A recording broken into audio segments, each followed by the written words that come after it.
Welcome back to Estate Planning Nightmares and How to Avoid Them, the podcast where we turn morbid topics into meaningful conversations and hopefully make you laugh along the way. I'm your host, John Braddock, author of Click Here When I Die and the founder of My Life and Wishes, a legacy vault, an online planning and document storage solution created to make things easier for those you love. My guest today is someone who's truly doing the work most of us avoid until it's too late. Julie Ulrich, founder of Organized Legacy. She is someone who brings both heart and clarity to some of life's most challenging transitions. Julie is the founder of Organized Legacy, where she helps families prepare for the future and manage the aftermath of loss with less stress, and more confidence. With over 2 decades of experience, she is a trusted expert in estate organization, after loss support, move management, and legacy preservation.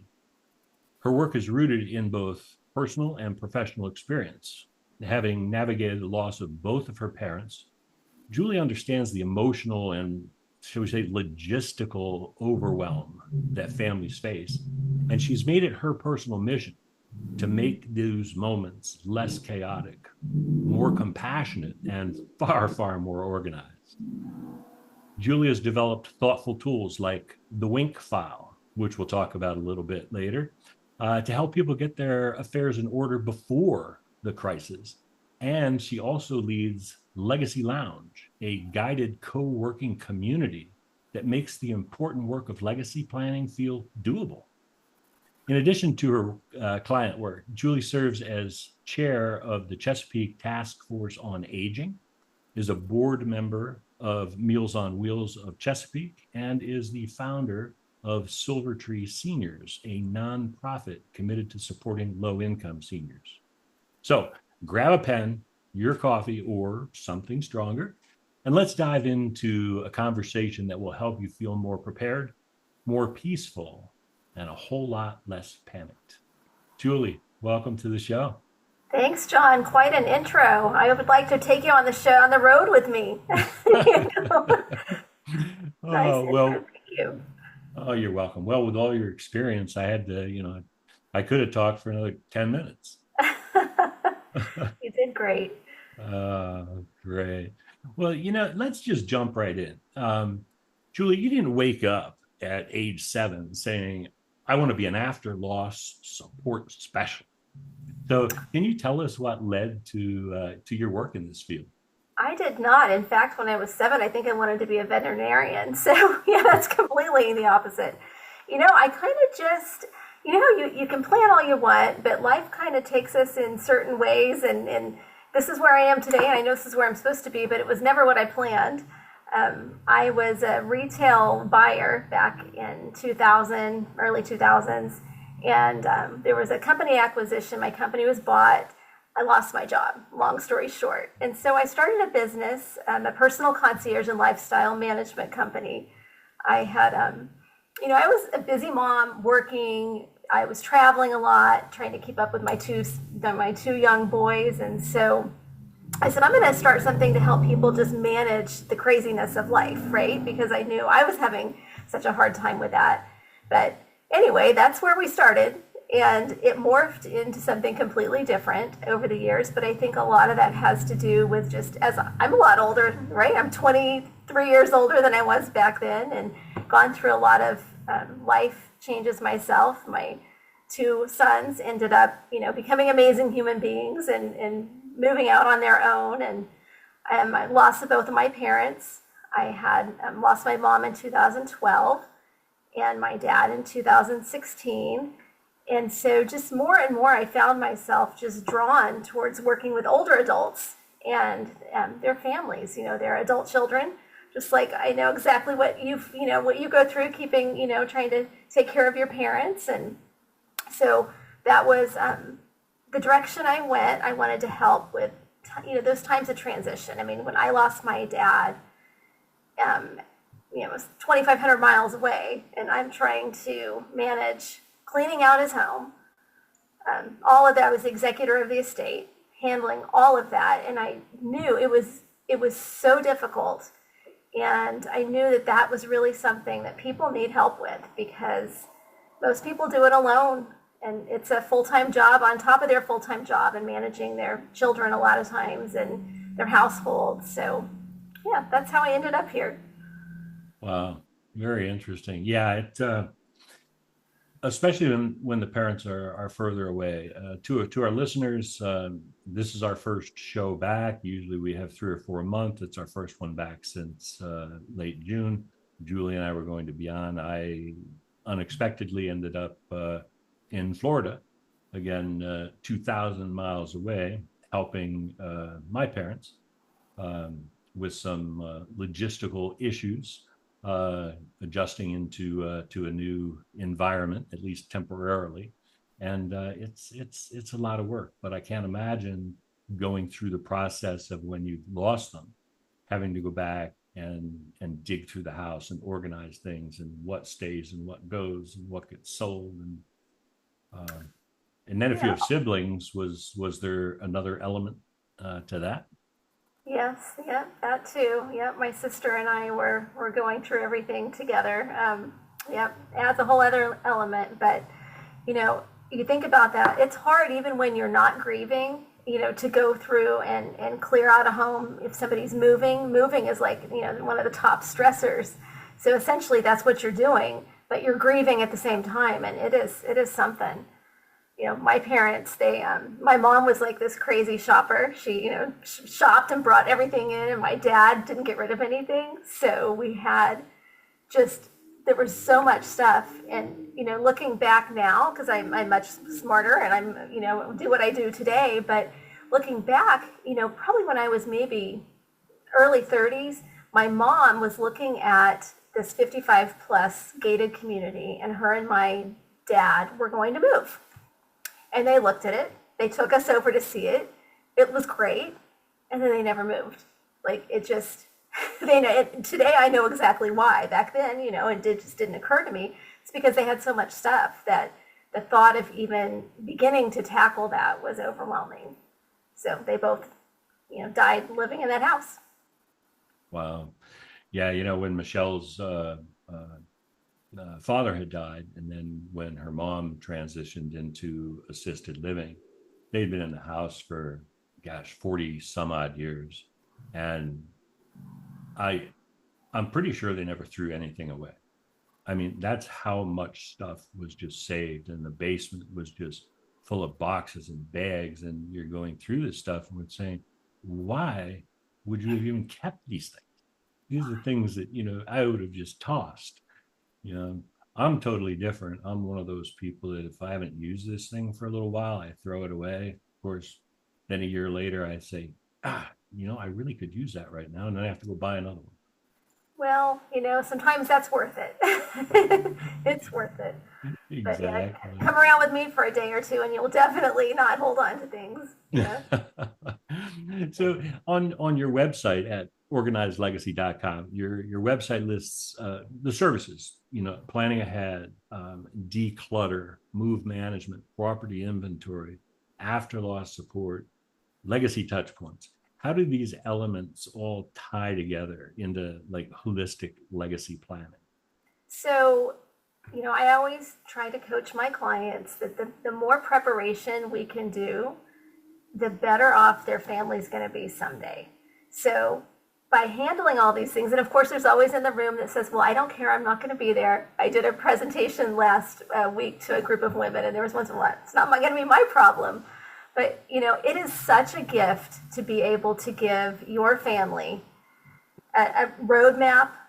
They're not trying to go on a scavenger hunt, again, all while grieving, dealing with all of the stuff. So I try to get them to work with me early so that we can avoid that. And it not only, is a gift to your family that you're leaving behind, but it also provides you with peace of mind. I always use the analogy, like the more things we have in our house, and like, you put things in the safe spot, right? And you can't find it, that, it is so overwhelming. And I say, like, if you start even little, like, when you want to lose weight and you lose like the first 5 pounds and you're feeling good, you start to feel lighter. It's the same when you start decluttering, believe it or not. And so that's the plan, is that we work now while we can. We do, we do the hard while it's easier, and it provides us peace of mind, but then we are giving our family a gift. Absolutely. As I always say, that probably the greatest final gift that I can leave for my family is to not add more stress, anxiety, frustration, confusion, work, time, expense at the end of the day. And that only comes by me being prepared, having done my part on the front end and building a roadmap which guides them, or answers all the unanswered questions from beyond that they're going to have. It's such a gift, and I've sat with families when that didn't happen, and there can be a lot of anger at their mom or dad that left them like that, and it's not what we want. So it's truly a gift to get your affairs in order, your things in order, take care of your stuff, and yeah, my dad did that. My parents never dealt with the stuff, so I wasn't happy about having to deal with it, but I knew it was always like that. But he did sit down with me, and when he was diagnosed with cancer, and they told him about a year to live, and he had me sit down, and he gave me like just a brain dump of all of the things that he could think of, his logins, his passwords. But most people don't have that opportunity to do that. You don't know. And he ended up passing away 6 short weeks later. So it's a really good thing he did. So, yeah. So I had that side of it. I didn't, thankfully I didn't have to go on that scavenger hunt. He had told me everything that I needed to know. But the main reason I think he did that is because when my mom passed, we didn't know what to do because we had never talked about it. So, yeah. It's interesting. So when we started My Life and Wishes, a Legacy Vault back in 2016, what I found out real quickly is the biggest challenge we would have is that people don't know they have this problem until they have the problem, because they just don't think about it. And so, educating people now and getting people to think about it, and a lot has changed over the last 10 years. People are starting to think about their legacy, especially on the heels of COVID and those things, and the what ifs.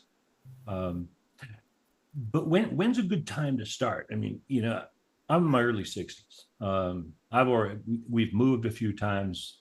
We've decluttered. There's not a lot of mess. But do you want to start by the time you're 70, really thinking through these things, laying the plans out, or in many cases, things like the Legacy Vault, people start using it as a life organization and management tool in their 20s and 30s.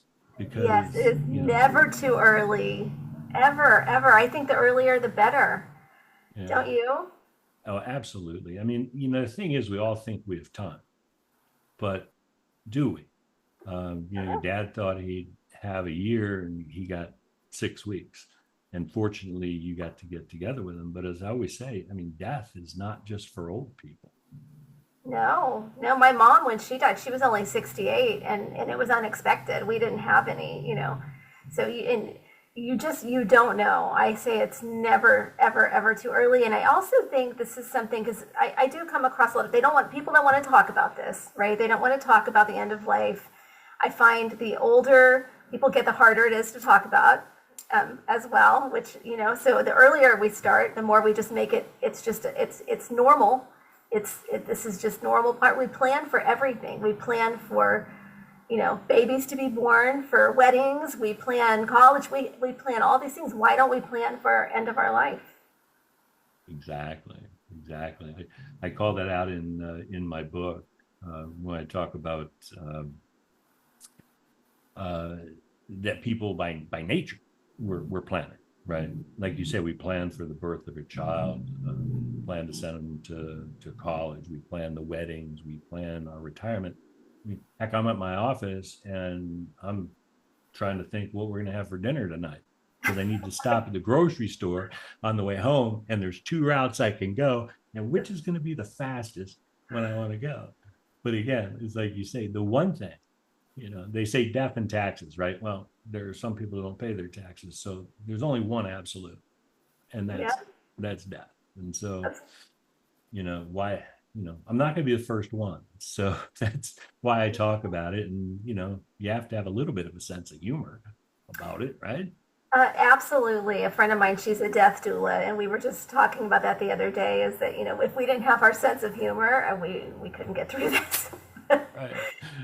Might seem a little dark to some people, but I try to make it just a little less scary. I think we don't want it to be so scary, and the more Right. prepared you are, maybe the less scary it is. I think it's a lot less scary the more prepared you are. I mean, I've spoken with so many people that fortunately they're still alive, but had never done any planning. And then all of a sudden, something happens, an emergency, they need a surgery. And instead of the night before on the hospital bed, just relaxing, trying to take care of themselves, spend some time with their spouse, they're sitting there with a legal pad and they're jotting down all the things just in case Yeah. something happens. And that, I mean, I can't think of anything more stressful than the night before I'm going to have surgery to sit and try and remember everything that someone's going to need to know. Yeah, no, no, the legacy vault, I always use this too when I'm doing, it's like, it is, it is amazingly powerful when somebody asks you for something and you're like, well, hold on, let me get this for you. And 2 seconds later, you've got it. You pull it up on your phone. There's just, it's such a good feeling. Absolutely. So you start working with people, hopefully the sooner the better. I know you also run the Legacy Lounge, which is a weekly co-working space to help people actually do the work instead of say, hey, here's what you should do, now go do it. You Yeah. actually assist them. Can you tell me a little bit about that? Sure. I find more often than not, it's just that accountability. It's having a partner along with you. And so it's just having somebody to encourage you, to answer questions, say, how's it going? Did you stick it on your shelf and you're leaving it there?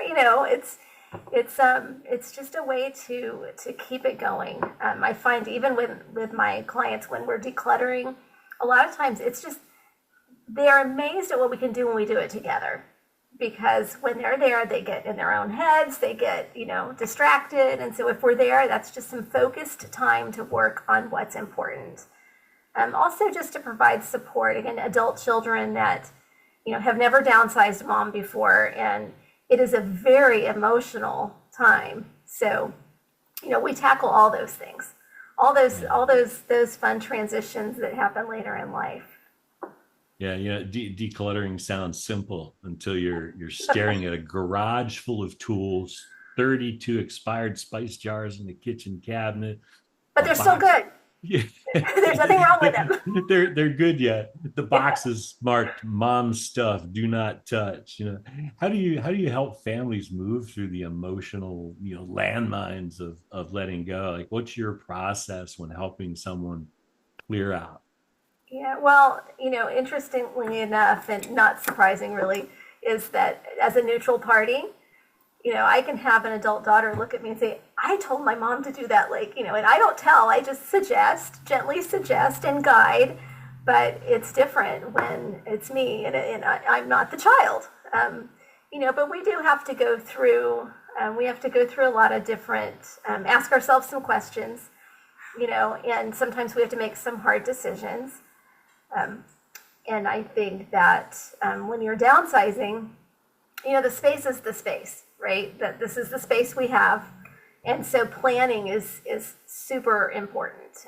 That's one of the first steps we do is plan the space so that it's not just, well, I think this will fit. Well, we know this is not going to fit. So that is very helpful if we plan the space first, because then we kind of have it in black and white. Makes it a little bit easier to make those decisions. Yeah, that makes sense because a lot of things are sentimental too, right? Yes, and so and there's so many things out there now about our kids don't want our stuff, and for the most part they don't, right? And most people will hang on to this because they think they're going to leave it for their daughter someday, but their daughter doesn't want it. So I suggest that we ask now, and if they do want it, or surprise them, maybe the granddaughter would love it. give it to her now and let her enjoy it. I'm a big proponent of getting out in front of that and gifting now. If there's something that's in your cabinet, and it's been in the back of the cabinet for, 10, 15 years, you don't need it anymore. It's not serving any purpose whatsoever. And give it to someone while you're still around and you can see them get enjoyment from it, right? Absolutely. I had a lady I came across one time that was telling me it's called a great grandma's giveaway.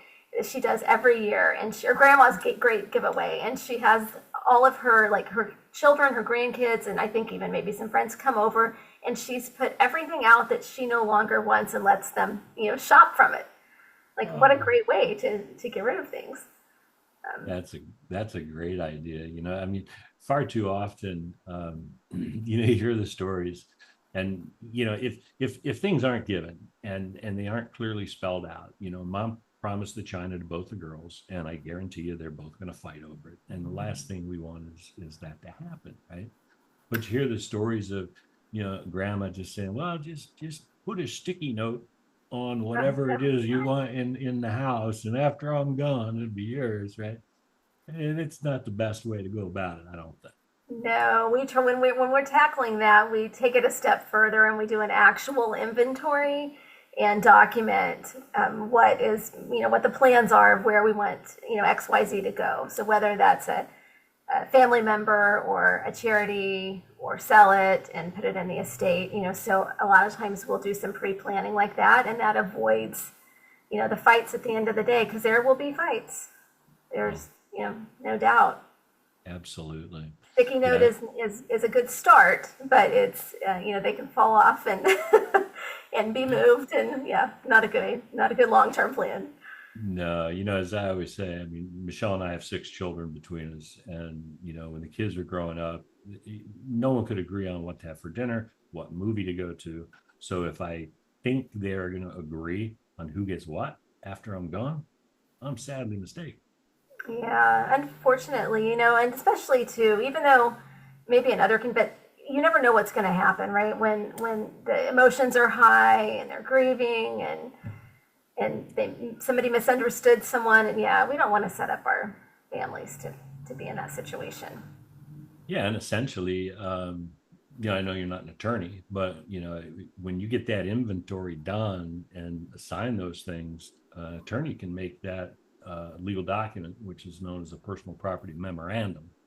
Yep, that's Which, right. So we do that. We do the work, and then they take it to their attorney, and it's all spelled out, very clear. And I yeah, recommend that everybody, especially maybe not on everything in the house. One of my clients had me come in and do a full inventory of everything in her home, and document exactly where each thing was going to go, each in each room, because she knew that there was going to be some issues later, and she wanted to avoid them.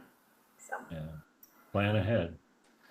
So, yeah. you've said that families are often left scrambling. You and I use the same terminology, the scavenger hunt, or I like to call it the morbid scavenger hunt. That's where my kids have to come across the country and dig through all dead dad's drawers, right? Um, but I think that's, scrambling is like a polite word for like panicking, crying, arguing over a lockbox that no one has a key to. What are some of the most common pain points that you see in the first few weeks after a loss? I think, just not even knowing what's there. That's the other thing too, why I encourage the conversations. And I have an example of a client I'll share with you. This gentleman's father passed away. He was very unaware of his dad's situation, like completely had no idea. And it was the complete opposite of what he thought. I won't get it too far into detail, but it was a tragic situation. He was left with a mess and didn't know where to find anything, and thought there was things to find that there weren't. And so I think that's just that unknown is the worst. So I think just the fighting comes when again emotions are high, and somebody thinks that, mom or dad would like it this way and we're doing it that way. And yeah, so it's the whole thing. That's where the shameless plug here, but that's where planning ahead and then families utilizing something like Legacy Vault that actually spells everything out, says where things are, how to access them, what they want to have happen with them, then supported by, a will, a trust, and estate plan can certainly ease the pain. And having the conversations, I think that's we can do all the planning and put it all together, but if we don't have the conversations at the same time of what our wishes are, what we want, and why, I think a lot of times that's left out. And it's a lot better to handle it while you can explain your decisions and why you made them. Yeah. And, for our listeners, Julie is a certified professional after loss specialist services, and she subscribes to their code of ethics. Can you, briefly describe what a PALS, a professional after loss, is? Absolutely. And I'm actually not certified, but I did go through the training. So I haven't done the certification yet. But PALS, yes, it's professionals of after loss services. And PALS will work with people in different ways. Sometimes they're a coach and just kind of, again, holding the hand of the executor, walking side by side, saying, okay, here's what, kind of keeping timelines going. Here's what needs to be done next. And others will help take care of all the details, helping actually making the phone calls and canceling accounts, digging up information. It's detective work sometimes, helping to get, it will kind of run the gamut. Some will enter into the grief space. I don't. I just help with the logistics, the practical tasks. And it's funny because, gosh, you asked me how I got into this, but actually about 20 years ago, I had the idea of a funeral concierge because there's so many details that have to be handled after a loss. And so all the different PALs, and you can find professionals on the website, the PALs, which is afterlosspros.com. You can find professionals in different areas, and each one has a little bit different flavor to the services they offer. But generally, it's just helping, it's being the quarterback and working with the attorneys and the accountants and being just kind of that one calm, voice there to help keep everything rolling. Yeah, absolutely. When you lose a family member, again, it's emotional. You're grieving, you're sad, you're in shock, and not knowing even where to begin. I mean, the first question that the medical examiner asked us at my father-in-law's house is, where should we take dad? It's like, he's been gone for an hour. We just got to the house. She's asking us this question. It's like, I don't know. There's 12 funeral homes in town.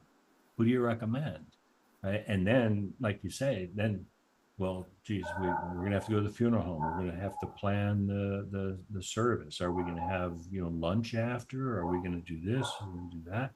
And it's like, if you have a quarterback like yourself, someone to say, look, I got you. Let's just follow these steps here, and you don't have to think. I'll do the thinking. You can just provide the answers. Yeah, I had the same situation you did, John. When my mom died, I'll never forget them handing us the piece of paper saying, "Where do you want to send her?" And we're like, "What do you mean? I want to send her home." Yeah. Well, you need to pick a funeral home, and you just, when you haven't done that personally, you just don't know what to expect. Yeah.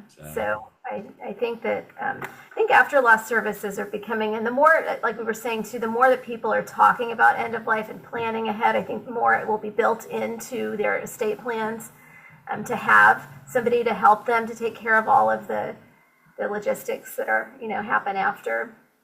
Yeah. I think it will be an important part over the next several years.